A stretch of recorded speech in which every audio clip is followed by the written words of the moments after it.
a lot of people be hating on Pascal over Pascal's wager. And I think a lot of that comes from the fact that most people don't really understand what Pascal's wager is. Pascal's wager was not put forth by Pascal in order to offer a definitive proof for God.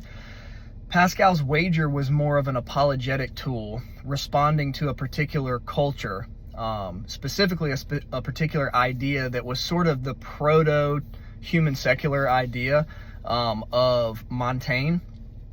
And there was others, but he was sort of the chief disseminator of such an idea.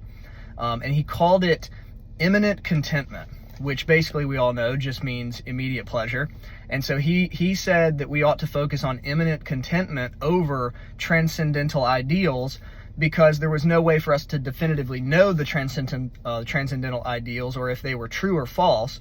And so Pascal's point was, people who adopted this worldview were already wagering, right? Pascal's wager. And so his point was, you're wagering that since you can't know this for sure, that you just should pretend like it's not real. And so his point was, he was entering into their worldview using their logic, which is how you do apologetics.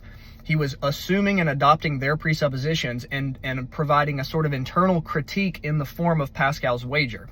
And he said, if you're going to wager, why don't you wager the better bet? The better bet was, if you are wrong and you live as though God is real, you will have at least had a better life, but you will have forfeited nothing.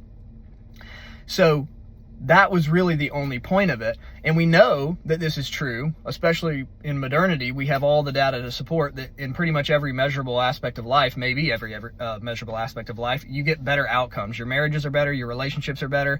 I think there's even studies now that show that you're physically healthier if you have a legitimately robust spiritual life. You have much higher self-reported happiness. You have much lower instances of chronic depression, anxiety, and things like that. So that was all Pascal was saying. He wasn't saying it was a definitive proof of God's existence. He was saying it was the better wager. So